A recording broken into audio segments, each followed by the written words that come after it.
Nenhum jornal fez isso, nenhum veículo de imprensa fez isso, nenhum jornalista profissional fez isso. Ninguém. O Pedrão Tomates parou de adubar os seus tomates e falou, deixa eu fazer um negócio aqui. E ele fez esse vídeo. Então vamos reagir ao vídeo primeiro e depois o Pedrão Tomates vai fazer as suas considerações dessa live para explicar melhor o que ele descobriu, o que ele trouxe nesse vídeo, que é muito importante, tá bom?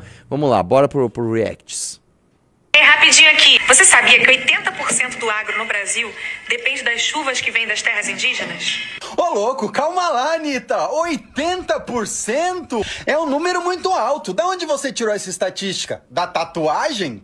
O fato é que afirmações extraordinárias requerem provas extraordinárias. E então, eu fui pesquisar de onde surgiu essa história e você não vai acreditar o que eu descobri. E falando de Anitta, o buraco é bem mais fundo do que vocês estão imaginando. Sim, de fato, esse estudo existe. Foi publicado pela matemática Marina Hirota. Mas há algo bastante curioso na divulgação desse estudo. Ele foi publicado sem a revisão dos pares, o que o torna vulnerável ao viés da extrapolação preliminar. Basicamente, quando um estudo é publicado, ainda mais um estudo que faz uma afirmação tão grandiosa como essa, dizendo que 80% das chuvas brasileiras vêm de terras indígenas, é normal que outros cientistas então revisem aquele estudo para que ele seja publicado, formando um consenso. Mas nesse estudo isso não foi feito e a própria cientista disse que o maior interesse do grupo era causar impacto e influenciar políticas públicas. Olha só. Isso já começou a dar aquele cheirinho de militância travestida de ciência, mas foi vendo o resto do vídeo que caiu a ficha. Olha isso.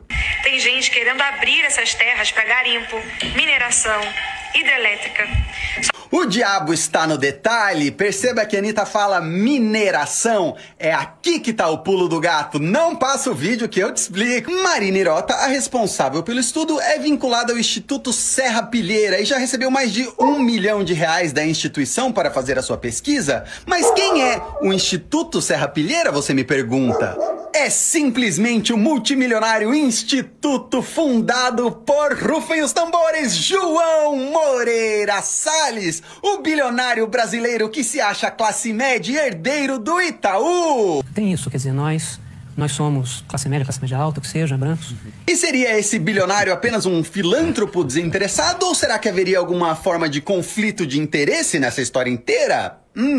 E se eu te contar que a maior parte da fortuna dos Moreira Salles não vem do banco, que já é bem grande, e sim, de mineração de nióbio. Em 2013, a mineradora valia 13 bilhões de reais, enquanto a participação dos irmãos no banco apenas 7 bilhões. É uma das 10 mineradoras mais lucrativas do mundo, com uma margem de lucro de 37%. E é praticamente um monopólio, sendo responsável por 85% da produção do nióbio mundial. O nióbio, para quem não sabe, é um material muito usado em tecnologia de ponta e na indústria bélica, na indústria de guerra. E o que um monopolista odeia mais que tudo?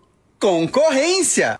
O que será que poderia existir no subsolo de algumas reservas indígenas brasileiras para deixar o Moreira Salles tão preocupado? Um bolo de nióbio para quem acertar? É sabido que as reservas indígenas Raposa Serra do Sol e Morro dos Seis Lagos são ricas em nióbio no subsolo. Inclusive, Morro dos Seis Lagos suspeita-se que é uma das maiores reservas do mundo. Imagina para você, dono de um monopólio, se um concorrente seu resolve vir e explorar essas riquezas? Acho que você não ia gostar. Então, para João Moreira Salles, militar sobre a preservação dessas reservas não é simplesmente sobre a preservação da natureza ou pelo meio de vida dos índios, mas lutar para manter o seu próprio privilégio. E a cereja do bolo? Qual foi o veículo de imprensa responsável por publicar o estudo que não foi revisado pelos pares? Piauí, uma chance para vocês adivinharem quem é o fundador da revista Piauí? Não. João Moreira Não é possível! Salles. E aí fica um monte de idiota útil como a Anitta e a militância de esquerda defendendo essas pautas na internet, quando muito provavelmente só estão sendo manipulados por um bilionário para manter o seu próprio monopólio. Segue o perfil e compartilha Meu esse vídeo. Deus que do logo, céu, logo eu tem não a tinha parte visto o 2. final. Esse buraco é muito Eu não vi a parte da... Eu não tinha visto. O dono da revista é ele! Ele é dono do instituto, ele é dono do banco, ele é dono da pesquisa, ele é dono da revista e ele é dono do cu da Anitta! Puta que pariu, velho. Nossa senhora, cara. Esse instituto Serra Pilheira aí, eles começaram esse instituto, ele e a esposa, com um aporte inicial de 350 milhões de reais, e agora o fundo do instituto já tem mais de 600 milhões de reais. O irmão dele, o Walter Salles, tem um outro instituto também, com, se não me engano, 400 milhões de reais. Walter Salles é o que ganhou o Oscar, né, do Ainda Estou Aqui. E é um outro instituto focado também naquelas ladainhas, né, que eles falam, a democracia e segurança alimentar e blá, blá, blá, blá. Então você pensa assim, isso é a pesquisa que eu estou fazendo hoje para o próximo vídeo, né? A carteira do agronegócio de juros, né, de financiamento do agronegócio, hoje do Itaú, está em 115 bilhões de reais. 1 bilhão, quase um pouco menos aí de 1% desse valor está investido pelos dois irmãos em ONGs para fuder o agronegócio. Em bom português, assim, para fazer política de esquerda e foder o agronegócio. Mas é que pra eles é bom, cara, porque se o agronegócio estiver muito pujante, né? Você sabe que o Brasil é um dos países que menos subsidia agro aqui. Por incrível que pareça, tá?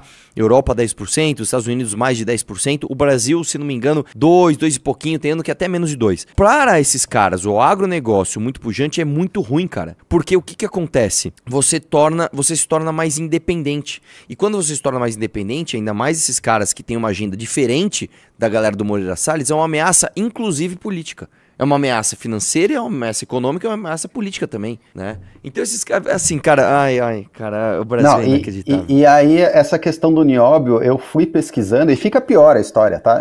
Como eu disse no vídeo, não é porque o buraco da Anitta é fundo que esse buraco aí não é lá embaixo. Você pensa assim, o que é a China? Vamos lá, nióbio, o que é o nióbio? Né? É uma liga, é um elemento que vai numa liga metálica para deixar o aço mais resistente, mais leve, né? Ele é muito usado, então, em arma, na indústria bélica, por exemplo. Então, é quase aí uma questão de segurança nacional, você poderia dizer, né? Ele vai em equipamentos de alta tecnologia e vai, então, aí em fuselagem de avião e fuselagem de míssil. E aí, vamos lembrar, o que a China anunciou há 2 dias atrás nessa briga de tarifas com o Donald Trump? O que eles falaram que eles iam parar de exportar para os Estados Unidos e para o resto do mundo? Minério? Terras raras, minério de terras raras. Nióbio é um dos minérios de terras raras, né? A maior reserva de nióbio hoje conhecida é aqui no Brasil. Você tem essa em Araxá, então, que é dos Moreira Salles, e você tem, aparentemente, essa outra de Morro dos Rios, se não me engano, que não é da Serra do Sol, que especula-se que é a maior do mundo. O problema é que a China tem a outra grande reserva de nióbio, mas o custo de extração do nióbio chinês ainda é muito caro, o que inviabiliza a exploração deles. Então, basicamente, o maior fornecedor de nióbio do mundo é o Brasil, com, então, os Moreira Salles aí com 85% do market share global, né, que é praticamente, virtualmente um monopólio. Não é um monopólio, mas é como se fosse. E a China comprou 15% dessa operação. Hoje a China é dona de 15% da CBMM, que é essa empresa, né? E qual é o lobby, então, do governo chinês para que a gente pare de exportar esse nióbio, já que eles são sócios minoritários da empresa, que a gente pare de exportar esse nióbio dos Estados Unidos? Inclusive tem na Wikileaks um paper, se não me engano, vazado em 2010, 2013, eu não tenho certeza da data, do governo americano, falando que eles têm interesse e eles monitoram essas reservas do mineral sob o solo brasileiro e nas reservas indígenas. Então, assim, além de tudo, é uma questão geopolítica, né? A mineração ou não mineração das reservas de nióbio sobre o território indígena é uma questão geopolítica. Né? Você tem um conflito de interesse aí, que a China é dona, então, de 15% dessa empresa, e os Estados Unidos agora vai ter uma pressão de ir buscar esses minerais em alguns lugares. Então até tem a questão da piada aí da Ucrânia, né, que os Estados Unidos quer minerar a Ucrânia por causa de alguns minerais raros e tudo assim, porque existe uma concentração lá, mas o problema é que, assim, é um metal que é usado na indústria bélica, que a China falou que vai tentar dificultar o acesso dos Estados Unidos, e a China é dona, então, de 15% desse mineral aqui, e aí tá a trouxa da Anitta lá e os esquerdistas que não entendem 1% do que está acontecendo, batendo bumbo, né, e sendo instrumentalizados para uma narrativa que fica lá, vamos preservar os índios, mas na verdade o buraco é muito mais embaixo, né, a magnitude do que está acontecendo é muito mais profunda. Não, e dá até pra gente avançar o seguinte, cara. Um dos desastres do Brasil é o Brasil ser esse país de matéria-prima. Nós somos basicamente um país agroexportador, né?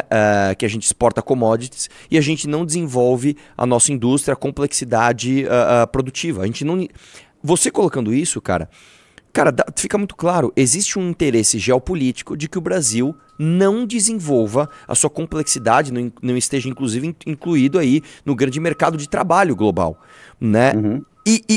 E a gente faz o quê? A gente que tem essa... Eu sempre brinco o seguinte, quando a gente fala de indústria ou de serviço de qualquer coisa, a gente pega o ônus dos dois lados. A gente não é nem liberal o suficiente para falar, abre tudo e vem tudo que há de melhor no mundo e os empregos a gente corre atrás, mas pelo menos a gente vai ter acesso às coisas, as melhores coisas do mundo, aos preços mais baratos que tem, traz tudo.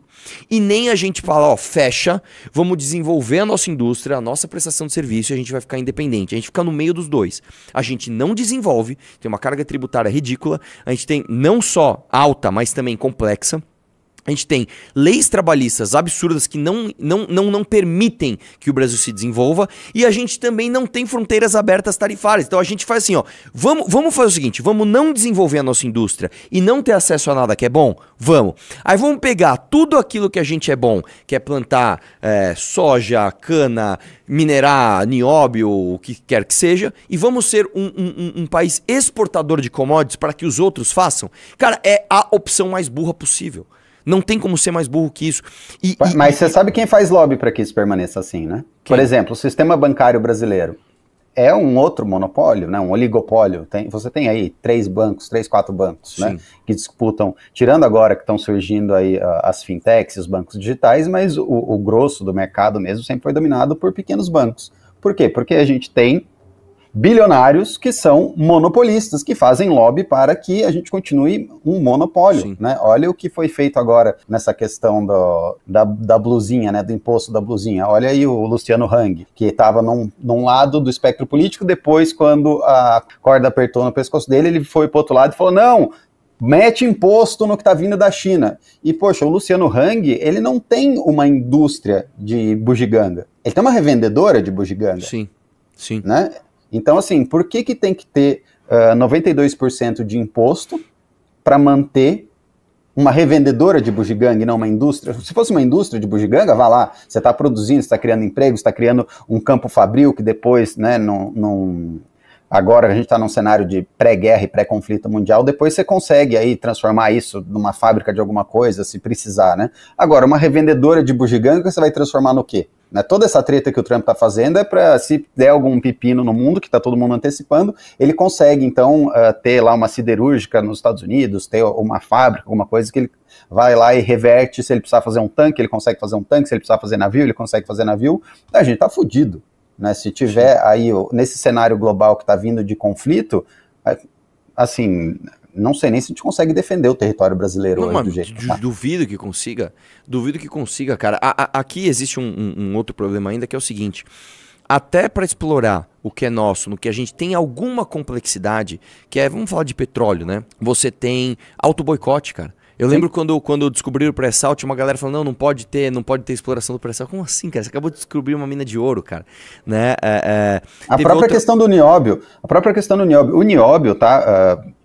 contradizendo um pouco o que você falou, é quase uma indústria de tecnologia, porque ele não é um mineral que você simplesmente tira ele da terra e ele está pronto. Você tem que refinar ele. Então, existe um processo tecnológico de refinamento do mineral que a CBMM domina e é uma tecnologia específica e própria e que tem muito valor agregado por conta disso. É aquilo que eu falei no começo aqui da live. Os chineses não têm essa tecnologia, eles não conseguem extrair o nióbio deles de maneira rentável, pela complexidade da extração deles, que é um pouco maior que a nossa, a ponto dos caras virem aqui e comprarem 15% da empresa brasileira. O ponto é, por que a gente tem que ter um monopólio? Qual é a vantagem do Brasil ter um monopólio da extração de nióbio na mão do Moreira Salles? Fazer preço para o Moreira Salles? Era muito melhor chegar e falar assim, pô, é um mineral raro, o Brasil tem 90% desse mineral no mundo, é um mercado que a gente pode dominar ele, né? Mas em vez de dominar ele com um player só, vamos trazer outros 4, 5 players, vamos ter concorrência no mercado para fazer esses 4, 5 players, eles vão ter menos lucro. Pô, a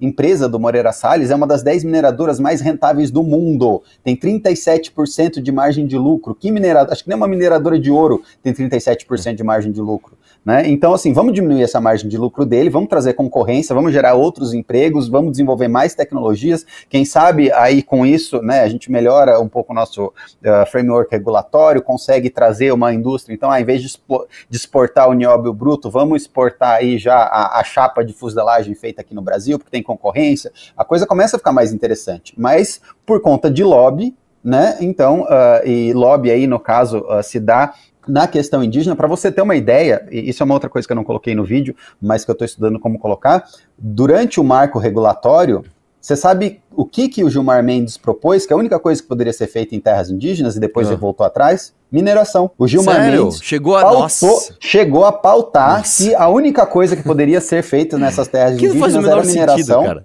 e voltou atrás, o lobby, né? O lobby põe, tira e não sei o quê. E aí fica esse discurso preservacionista, né? Que, assim, poxa, as terras indígenas brasileiras são gigantescas. São gigantescas.